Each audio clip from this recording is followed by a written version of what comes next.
जलील कहेगी। खुदा तेरा बेड़ा गर्क करे, तुझे शर्म नहीं आई? अरे दफा हो जा तुम यहाँ से। अरे तुझे शर्म नहीं आई? क्या बोलूं मैं, क्या बोलूं? मुझे चुप ही रहने दीजिए, मुझे चुप ही रहने दीजिए अम्मी जान, क्योंकि अगर मैं बोली तो आपको चुप लग जाएगी। मुझे तो आपने इस कमरे में बंद करके रखा है ना। मुझे मेरे नसीब की कसम, मैं कुछ नहीं जानती, मैं कुछ नहीं जानती अम्मी जान। तुम दोनों जानती हो ना तुम दोनों कि मैं तुम दोनों को अपने हाथ को बेमौत मारने वाली थी, लेकिन जीने का एक ही रास्ता मिला था, वो भी तुम दोनों खत्म करना चाहती हो। बस अब मुझे तुम दोनों पे बिल्कुल भरोसा नहीं रहा। जब भी घर से जाऊंगी बाहर से ताला लगा के जाऊंगी। हाँ, मरो ही नहीं कहेगी।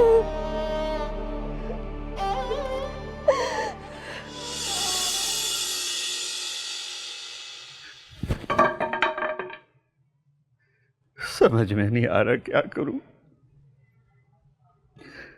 तुझे खत्म कर दूं या अपने आप को मार डालूं। मैंने तुम्हारी तरबियत ऐसी तो नहीं की थी बेटा, फिर क्यों मेरी इज्जत मिट्टी में रोल रहा है, क्यों?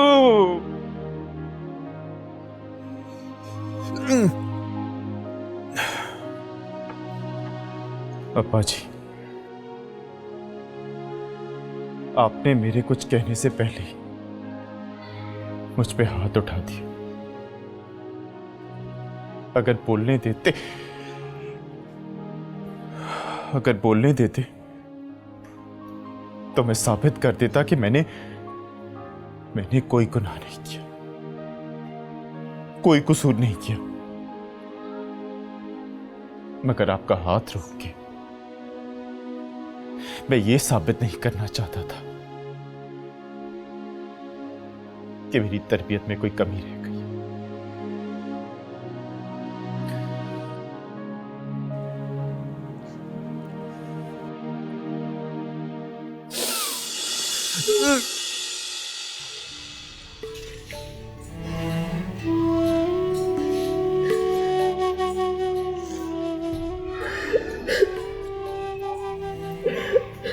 अब क्यों रो रही हो तुम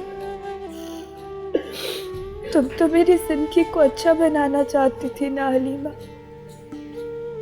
पहली कोशिश तुमने, देख लिया नतीजा।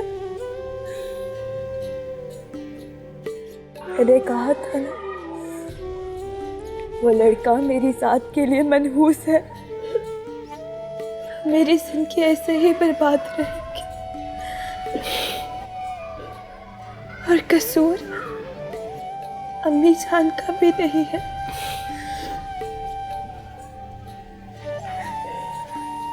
कसूर है तो अब्बू जान का।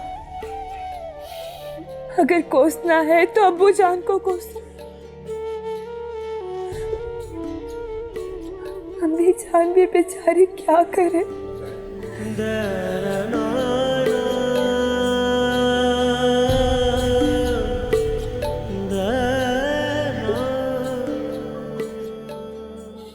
मुझे तो खुद कुछ समझ नहीं आ रहा कि ये हो क्या रहा है।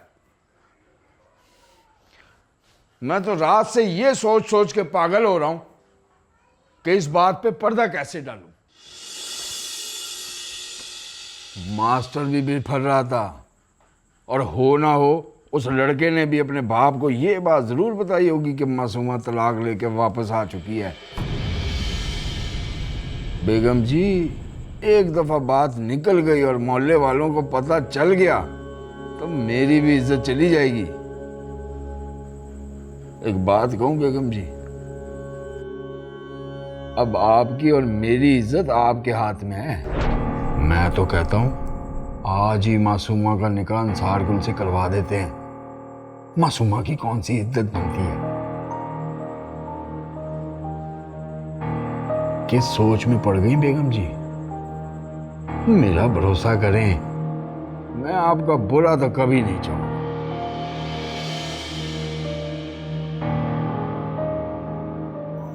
ठीक है, तो मैं आज ही जाके ना उससे अंसार गुल से बात करता हूँ।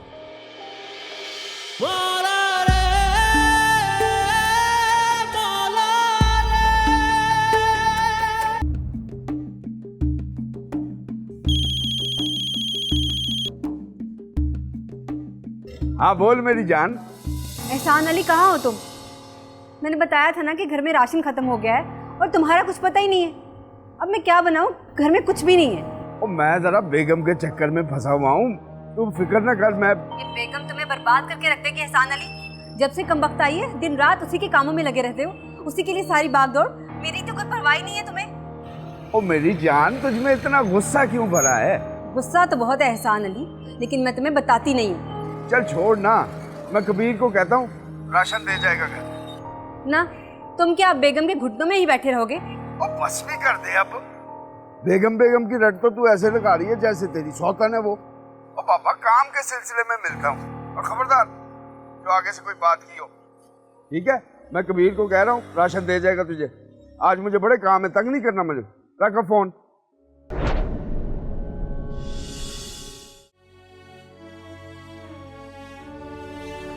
सुनिए, आज संडे है, कहीं घूमने चले? रेशम, ना तुम्हारी उम्र है अब इस तरह से घूमने की और ना मेरी। और वैसे भी ऐसे चौंचले मैंने पहले भी कभी नहीं किया। आप शायद भूल रहे हैं, पहले साल में कम से कम एक बार तो आप इस तरह के चौंचले कर ही लेते थे। कम से कम हमारी वेडिंग एनिवर्सरी पर ही सही। ओह, आज हमारी एनिवर्सरी है।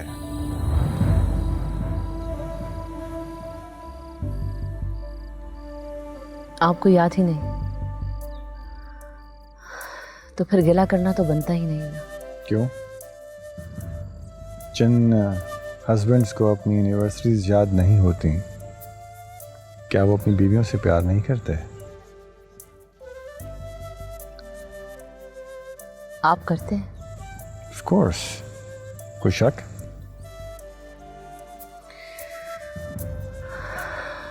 मोहब्बत का इजहार किए हुए बहुत साल गुजर गए आपको।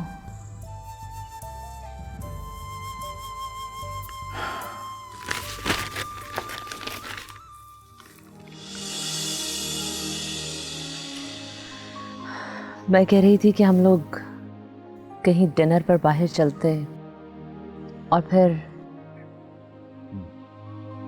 ठीक, चलो। खुश? बहुत। अस्सलाम वालेकुम गुल भाई। आओ एहसान, कैसे आए?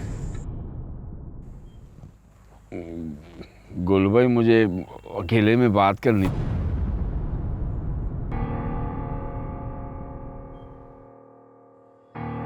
तुम जो कहना चाहो वो कह सकते हो, बोलो क्या बात है? दरअसल मैं ये कहने आया था कि रुखसती आज रात को ही हो जाती तो। क्यों? रात को ही क्यों? बस गुल भाई, हालात कुछ ऐसे बन गए कि बेगम की मजबूरी बनी हुई है कि अगर आज रात को रुखसती नहीं हुई ना तो हालात कुछ साजगार नहीं रहेंगे।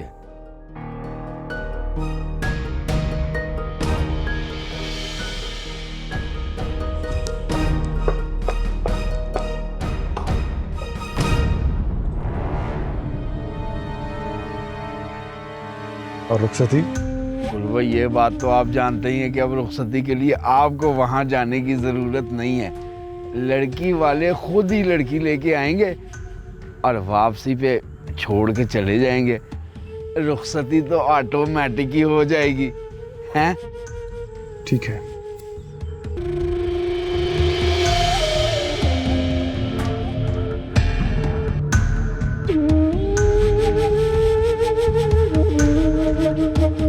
अस्सलाम वालेकुम भाभी जी। वो एहसान साहब ने कहा था ये राशन का सामान पहुंचाने के लिए। ठीक है।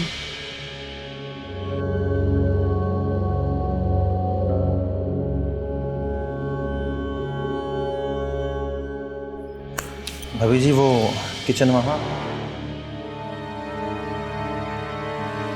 हाँ।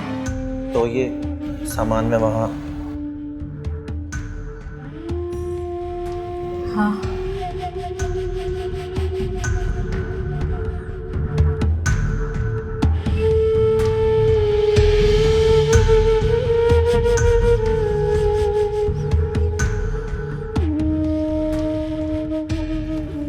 और ये बाकी का सामान वहाँ रख दूँ भाभी जी? इस कबर्ड में रख दूँ?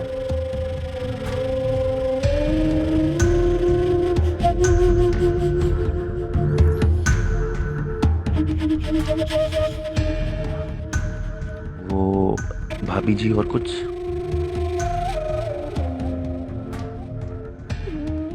अच्छा फिर मैं चलता हूँ। सुनो, जी तुमने परफ्यूम बहुत अच्छा लगा रखा है। जी, परफ्यूम एहसान साहब ने मुझे मेरी बर्थडे पे गिफ्ट किया था। एहसान साहब भी यही लगाते हैं। जी जी बिल्कुल। अच्छा अब मैं चलता हूँ। सुनो,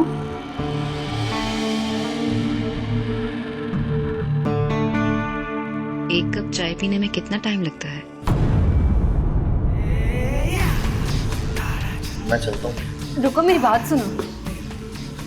ये ठीक नहीं है भाभी जी। मुझे भाभी मत कहो। नहीं हूँ मैं तुम्हारी भाभी। तुम्हें क्या लगता है कि मैं तुम्हारे साथ कुछ गलत करने वाली थी? नहीं, ऐसा कुछ भी नहीं। मेरे सीने में बहुत से दुख भरे हैं। बहुत दिनों से किसी को अपना दुख ही नहीं सुनाया। तुम्हें पास बिठाकर अपना दुख सुनाने वाली थी। तो घड़ियां बैठने वाला कोई मिलता ही नहीं है। इधर आओ, इधर आओ ना, यहाँ बैठो, बैठो यहाँ, बैठ। तुम्हें पास बिठाकर अपने आंसू दिखाना चाहती थी मैं। देखें अगर एहसान साहब को पता चल गया तो? वो तो मेरा गला ही काट डालेगा, जानती हूँ मैं। लेकिन मैं नहीं डरती। और तुम क्यों डर रहे हो? तुम तो मर्द हो ना। अगर आपको तन्हाई का इतना ही एहसास है तो आप मैके क्यों नहीं चली जाती? और शट अप! Shut up! अपनी बकवास बंद करो और निकलो यहाँ से। दोबारा कभी मत आना। ऐसे क्या देख रहे हो? उठो, दफा हो जाओ यहाँ से और दोबारा कभी मत आना।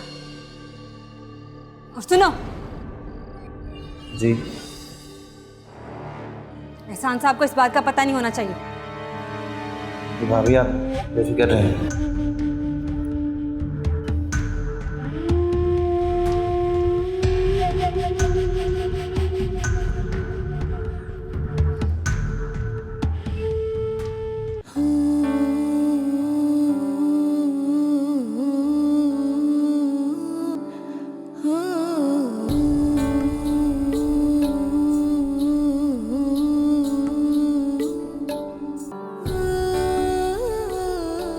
मासूमा, उठो, खाना खा लो। मुझे भूख नहीं है। कुर्बानी के बकरे को भूख ना भी हो तो उसे खिलाना चाहिए, सवाब मिलता है। तुम तो खुशी खुशी कुर्बान हो रही हो, तुम्हें तो सवाब मिलना ही है। थोड़ा सवाब मुझे भी कमा लेने दो। उठो उठो, मैंने कहा ना।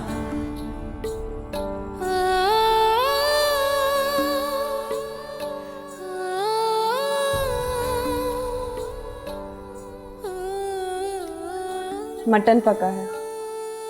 अच्छे दिन आ गए हैं हमारे, और ये अच्छे दिन शायद तुम्हारे बुरे दिनों के कंधों पे सवार होके आए हैं। क्या कहना चाह रही हो तुम?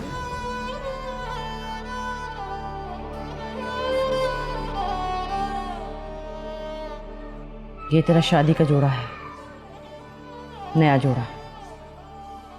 इसे पहनकर तैयार हो जा। आज शाम तेरा निकाह है।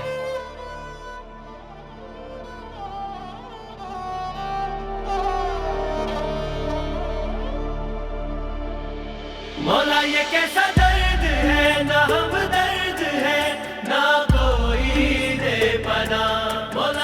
शायद मुझे नहीं, तुम्हें अंदाज़ा लगाने की ज़रूरत है कि तुम्हारे बुरे दिन कैसे शुरू होने वाले हैं।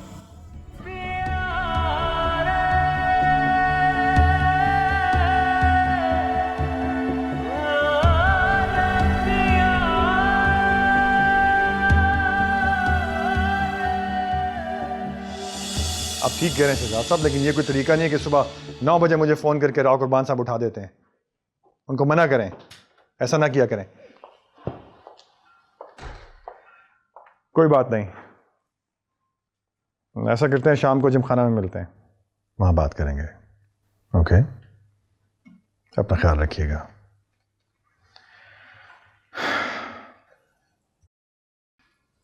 मुझे गांव भिजवा दीजिए। खैरियत, कोई काम है क्या? अम्मा जान ने बुलवाया है। ओह, तुम्हारी अम्मा से बात हुई तुम्हारी?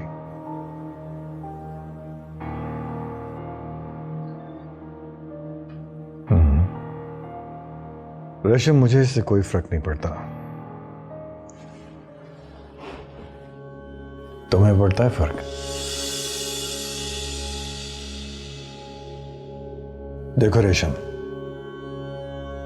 ये चंद दिनों का खेल है। इस दौरान में तुम्हें अपने आप को काबू में रखना है। अगर तुम ऐसा कर लो तो इसमें तुम्हारी ही बेहतरी है, और अगर नहीं तो नुकसान भी तुम्हें ही होगा। चली जाना कल। मुझे आज ही भिजवा दीजिए आप। ठीक है।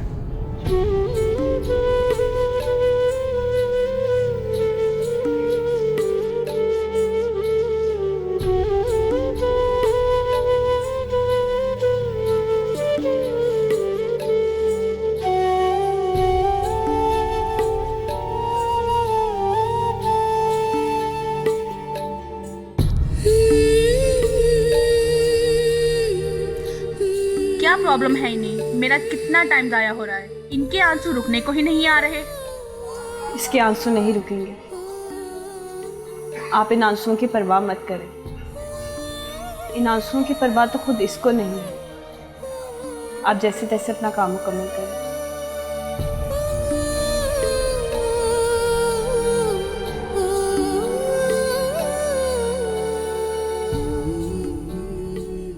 हो गया मेकअप? जी बस आखिरी टचअप बाकी है। तैयार हो जाए तो इसे ले आओ। अम्मी जान, ये सब क्या हो रहा है? हम बाद में बात करें? बाद में बात करने के लिए वो यहाँ नहीं होगी अम्मी जान। पूछो, क्या पूछना चाहती है? बेटियां माँ बाप पे बोझ होती है, मानती हो, मगर आप ये बोझ उतार के फेंक रही है अम्मी जान।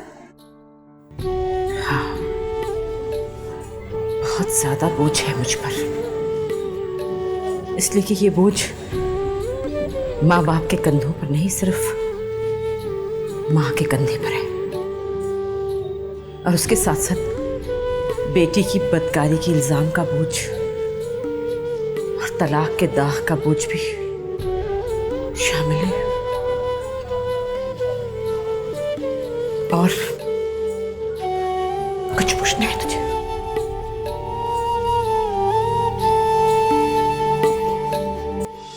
अलीमा, ले आओ मासूमा को, बहुत देर हो गई है।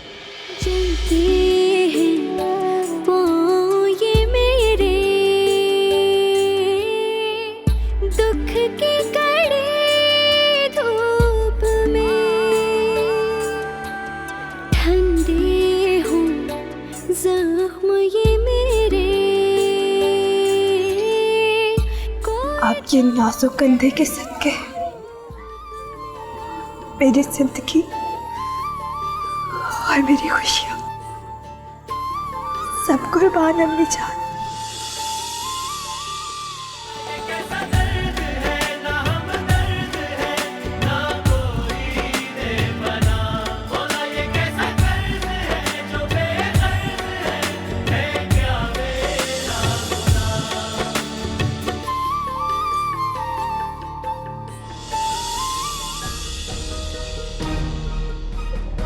आइए आइए। एक मिनट, ये सब क्या हो रहा है? बेटी तू तो बैठ। हाँ भाई। एहसान साहब, मैं पूछ रहा हूँ ये सब क्या हो रहा है? कहाँ लेके जा रहे हैं इसे? अरे बात सुन, तूने अगर कोई पंगेबाजी करने की कोशिश की ना तो तुझे तेरे बाप के सामने और तेरे बाप के साथ इतना बेइज्जत करूंगा ना कि वो ये बेइज्जती बर्दाश्त नहीं कर सकेगा, मर जाएगा वो।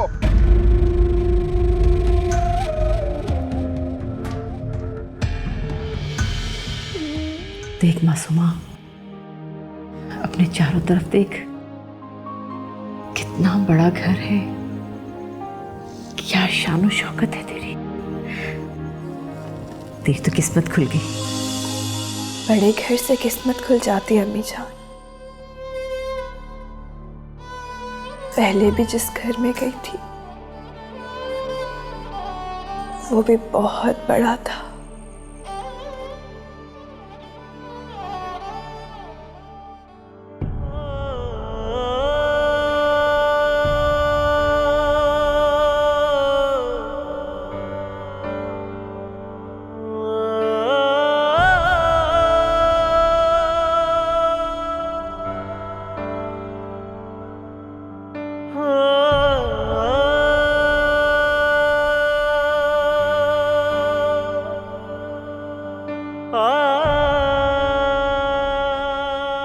अब्बा जी, मैं दवा ले हूँ, दवा खा लीजिए।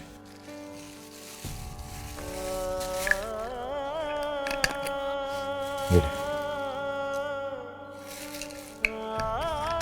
ये मैं पानी, ये पानी में आराम से।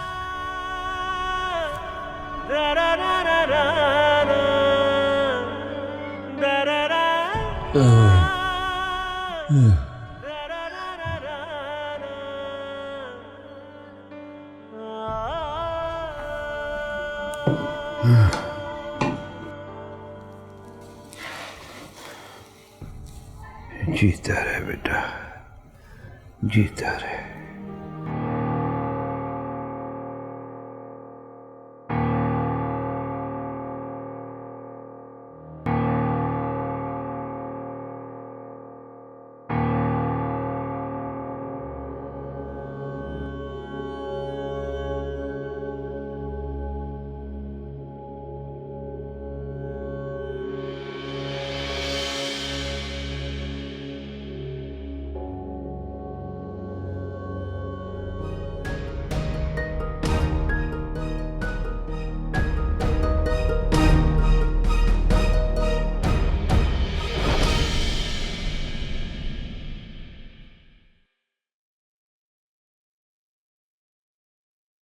सब ठीक है? जी गुल भाई, बिल्कुल सब ठीक है। निकाह शुरू करें मौलवी साहब। मौलवी साहब, निकाह शुरू करें। बिस्मिल्लाहिर्रहमानिर्रहीम, अल्हम्दुलिल्लाहि रब्बिल आलमीन।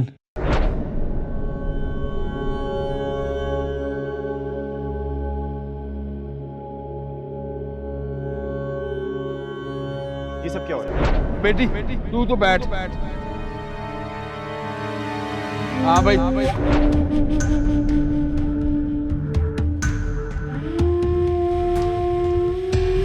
तूने अगर कोई पंगेबाजी करने की कोशिश की ना तो तुझे तेरे बाप के सामने और तेरे बाप के साथ इतना बेइज्जत करूंगा ना कि वो ये बेइज्जती बर्दाश्त नहीं कर सकेगा, मर जाएगा वो।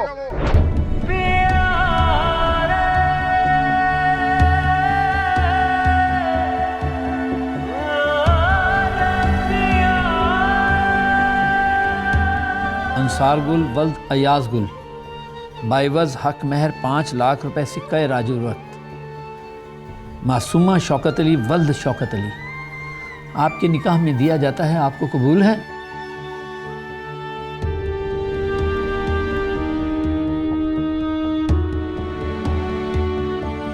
कबूल है।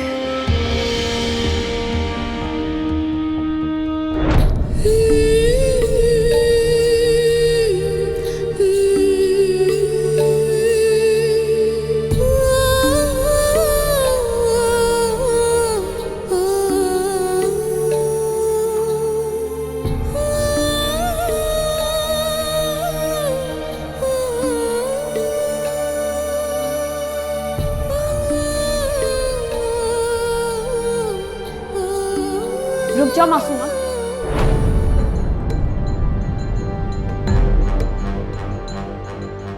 इस पर साइन मत करना, ये निकाह नहीं तुम्हारी इज्जत का सौदा हो रहा है।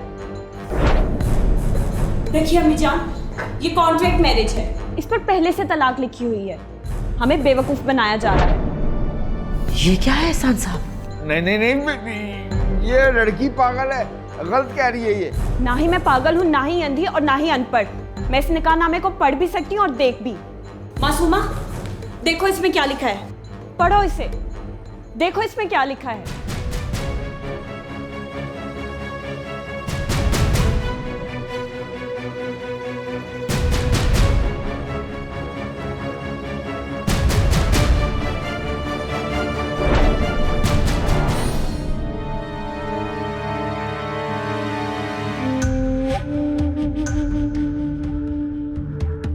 तुम पर तो भरोसा करना ही नहीं चाहिए था मुझे। एक मिनट बेगम जी, मैं मानता हूँ ये कॉन्ट्रैक्ट मैरिज है, लेकिन ये सब कुछ मैंने आपके भले के लिए। निकाह के नाम पर धोखा दे रहे हो और कह रहे हो भले के लिए कर रहे थे। अच्छा, लड़कियों के सामने ज्यादा शोर मचाने की जरूरत नहीं है। मैंने भी बता दिया ना कि पहले ही। कमीने घटिया इंसान, इससे आगे एक लफ्ज़ ना कहना। चलो मासूमा। अब बेगम जी मेरी बात तो सुने। मैं कुछ नहीं सुनना चाहती, तेरी असलियत खुल के सामने आ गई है। चल मासूमा, पकड़ हलीमा इसका हाथ। रुकिए,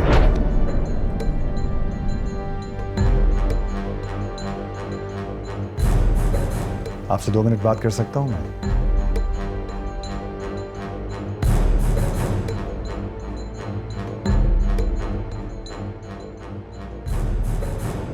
बेगम जी बात सुन रहे इनकी, बड़े आदमी हैं, ऐसे जाने नहीं देंगे।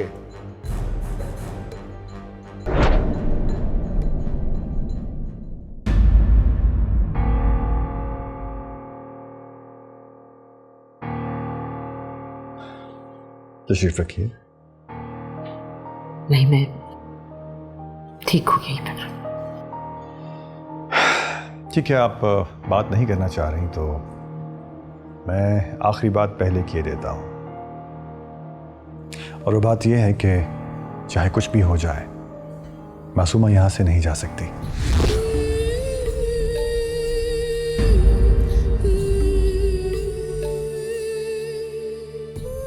खुदा के लिए बेगम जी बात मान लें इनकी, इसमें आपका भला है।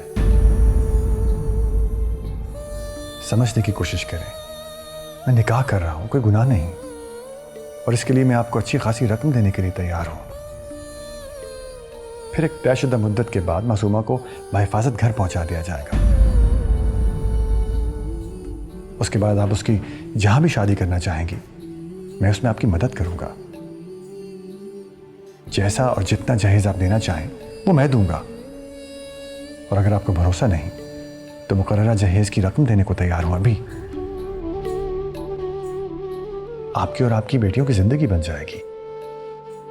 लेकिन ये जुल्म है। ये जुल्म नहीं है, ये जुल्म तब होता जब मैं मासूमा को अगवा कर लेता, उठा के ले जाता। और सच्ची बात यह है कि अगर मैं ऐसा करूं भी तो कोई मुझे रोक नहीं सकता। लेकिन मैं ऐसा करना नहीं चाहता। मेरी मजबूरी को समझने की कोशिश करें। मेरा दिल आ गया है उस पर। अब आपके पास दूसरा कोई रास्ता तो बचा नहीं है सिवाय खुदकुशी के।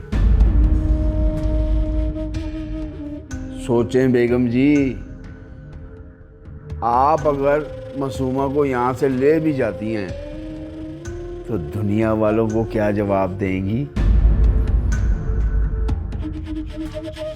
रोशन ने देख लिया है मासूमा को दुल्हन बने रुखसत होते हुए।